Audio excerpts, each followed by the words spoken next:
Good morning, good afternoon, good night.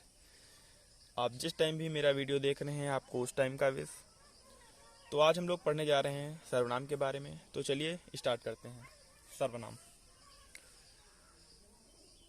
सर्वनाम तो सर्वनाम होता क्या है, मतलब संज्ञा के स्थान पर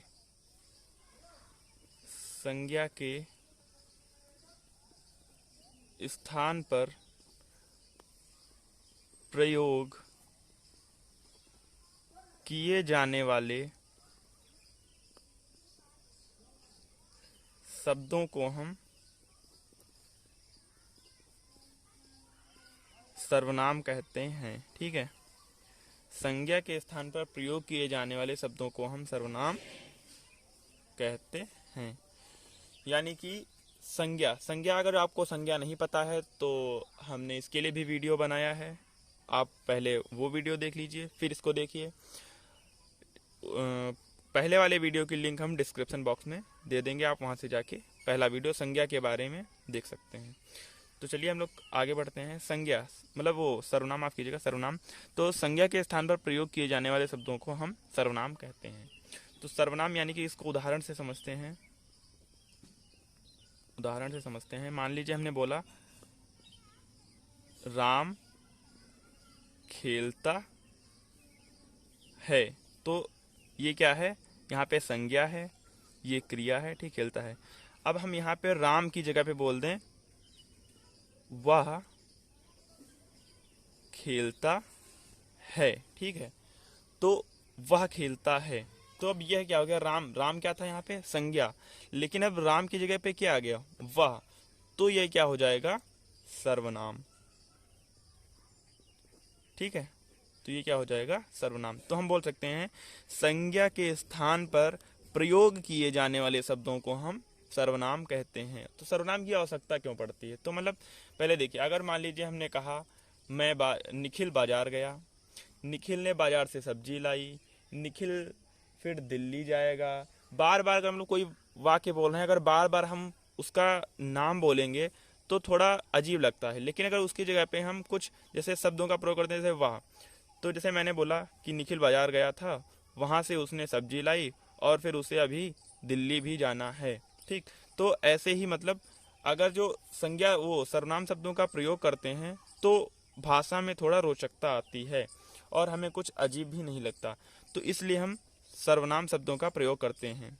तो समझते हैं सर्वनाम क्या होता है। सर्वनाम जो संज्ञा के स्थान पर प्रयोग किए जाते हैं शब्द, उन्हीं को हम सर्वनाम बोलते हैं। तो मैं आशा करता हूँ आपको समझ में आया होगा। तो चलिए इसके भेद जान लेते हैं। सर्वनाम के कितने भेद होते हैं। सर्वनाम के भेद, ठीक है, तो जानते हैं। तो सर्वनाम के मुख्यतः 6 भेद होते हैं। सर्वनाम के कुल 6 भेद होते हैं। सर्वनाम के कुल 6 भेद होते हैं, ठीक है। तो पहला कौन सा है, पहला है पुरुषवाचक सर्वनाम। कौन सा है, पुरुषवाचक सर्वनाम। ठीक, पुरुषवाचक सर्वनाम यानी कि मैं, हम, तुम सब, वे, ये सारे कौन से हैं, पुरुषवाचक सर्वनाम। तो जैसे हमने बोल दिया, उदाहरण, जैसे एक उदाहरण ले लेते हैं पुरुषवाचक सर्वनाम का। जैसे हमने बोल दिया मैं बाजार गया था, ठीक है। तो ये क्या हो जाएगा, मैं, यानी कि मैं आ गया, तो यहाँ पे क्या हो जाएगा, पुरुषवाचक सर्वनाम। जो मतलब पुरुष, जो मतलब संज्ञा, जैसे मतलब मैं गया था या वे गए थे, तो ये सब क्या हो जाएंगे, पुरुषवाचक सर्वनाम। दूसरा प्रकार है इसका निश्चयवाचक सर्वनाम। निश्चयवाचक सर्वनाम। निश्चयवाचक सर्वनाम क्या होती है, जहां पे मतलब कोई भी चीज निश्चित हो। जैसे हमने बोल दिया, जैसे हम बोलते हैं पेन ले आओ, जैसे हमने बोला पेन ले आओ। तो पेन यानी कि निश्चित है यही वाला पेन लाना है, लेकिन हमने बोल दिया यह ले आओ, हमने बोल दिया ये लेकर आओ मेरे पास। तो यानी कि ये हमने किसकी जगह पे यूज किया, मतलब पेन की जगह पे हमने क्या यूज किया, ये। तो यानी कि यह क्या हो जाएगा, निश्चयवाचक सर्वनाम। तो यानी कि इसमें जैसे इसमें कुछ वर्ड और भी हैं, जैसे मैंने बोल दिया मैं, ठीक, तुम, वह, ये सारे कौन से हैं, पुरुषवाचक सर्वनाम। और इसमें आ गए जैसे ये ले आओ, ठीक, ये ले आओ, ठीक, यानी कि हमने बोला है किसको है, पेन को। तो पेन की जगह पे क्या आया है, ये, तो ये क्या हो जाएगा, निश्चयवाचक सर्वनाम, ठीक।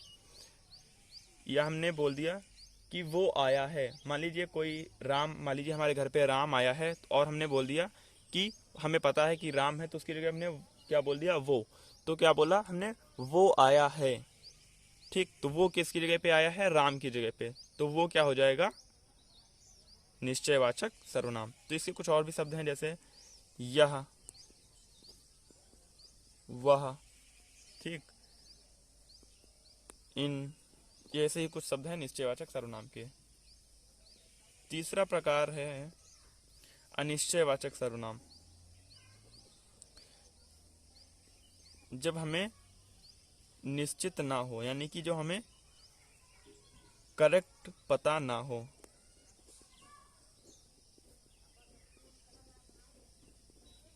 इसमें क्या हो जाएगा, जैसे हमने बोल दिया कि एग्जाम्पल समझते हैं, जैसे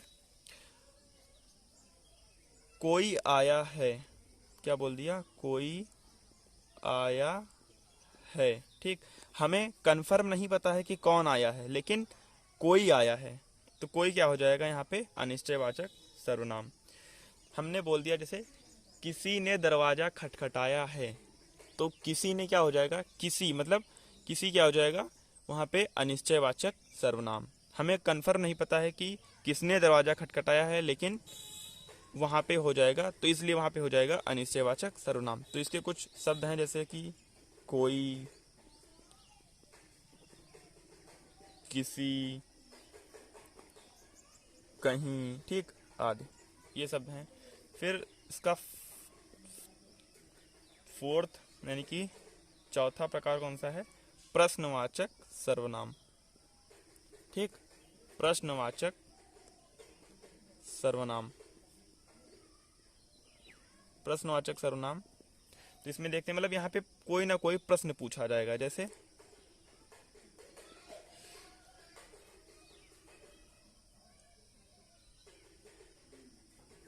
ये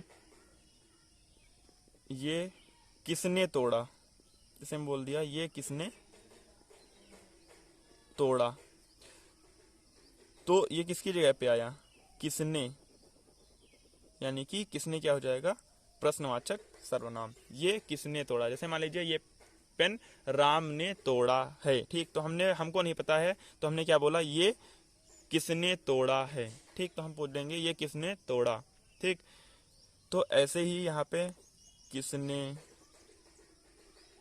जहाँ पे किसने हो गया, क्यों हो गया, कौन हो गया, ये सारे कौन से हो जाएंगे, प्रश्नवाचक सर्वनाम। इसका फिफ्थ प्रकार है, फिफ्थ टाइप आता है संबंध, संबंधवाचक सर्वनाम,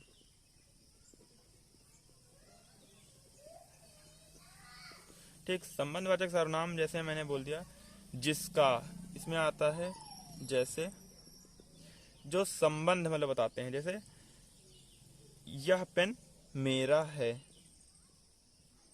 यह पेन मेरा है। जैसे किसी ने बोला ये पेन राम का है, तो राम की जगह पे क्या आ गया, मेरा, मतलब फिर मैंने बोला यह पेन मेरा है, ठीक। अगर मैं बोलूँ यह पेन राम का है, और जब मैं बोलूँ यह पेन मेरा है, तो मतलब राम भी मान लीजिए मेरा ही नाम है, तो मैंने बोला यह पेन राम का है, तो यहाँ पे हम क्या बोलेंगे, यह पेन मेरा है। तो मेरा किसकी जगह पे आया है, संज्ञा की जगह पे, तो ये क्या हो जाएगा, सर्वनाम। और ये क्या बता रहा है, संबंध बता रहा है, पेन से मेरा क्या संबंध है, तो वही मतलब बता रहा है। तो यहाँ पे जैसे मेरा है, ठीक, मेरा, जिसका, जो। ठीक, तो ये सब क्या हो जाएंगे? संबंधवाचक सर्वनाम। और 6 आता है निजवाचक सर्वनाम। क्या आता है? निजवाचक सर्वनाम। ठीक, तो यहाँ पे क्या होता है, जैसे उदाहरण से समझते हैं।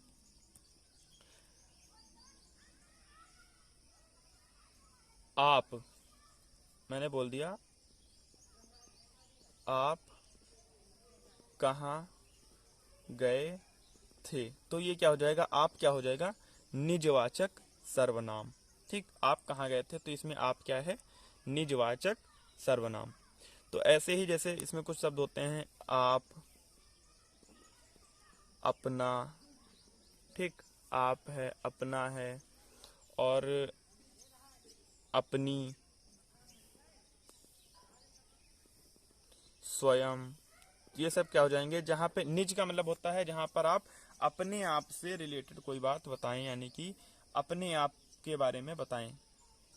आप, अपना, स्वयं, ये जो शब्द आते हैं, तो ये सारे निजवाचक सर्वनाम होते हैं। तो इसमें एक पॉइंट और है, जो पुरुषवाचक सर्वनाम। पुरुषवाचक सर्वनाम के बारे में थोड़ा और समझते हैं।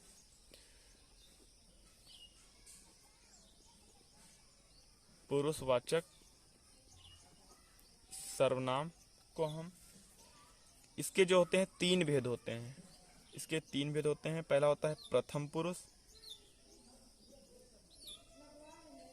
ठीक, प्रथम पुरुष। फिर होता है मध्यम पुरुष। प्रथम पुरुष, मध्यम पुरुष, और थर्ड होता है अन्य पुरुष। तो इसमें क्या होता है, जैसे हमने बोला फर्स्ट, यानी कि इसको इंग्लिश में बोलते हैं फर्स्ट पर्सन, इसको बोलते हैं सेकंड पर्सन, इसको बोलते हैं थर्ड पर्सन। तो इसमें जैसे आ जाएंगे मैं, हम। ठीक, मैं, हम, इसमें 2 चीज आती है। इसमें क्या आता है? आप, तुम लोग। ठीक, या तो फिर आप लोग। ठीक, ये क्या आते हैं? मध्यम पुरुष। प्रथम पुरुष में यानी कि जो बोल रहा होता है, जैसा है कि मैं बोल रहा हूँ, हम, तो इसमें जो फर्स्ट पर्सन यानी कि जो बोल रहा होता है। मध्यम पुरुष यानी कि जिससे बोल रहा होता है, हम जिससे बात कर रहे होते हैं उसे बोलते हैं मध्यम पुरुष। अन्य पुरुष यानी कि हम जिसके बारे में बात कर रहे होते हैं उसे बोलते हैं अन्य पुरुष। ठीक, अन्य पुरुष किसे बोलते हैं? यानी कि थर्ड पर्सन जिसके बारे में हम बात कर रहे होते हैं। इसमें आता है जैसे वह, वे, या इसमें उसका नाम भी आ सकता है। ठीक है, तो वह, वे, यही सारे हो सकते हैं। यह, वह, यह भी हो सकता है। ठीक, आदि।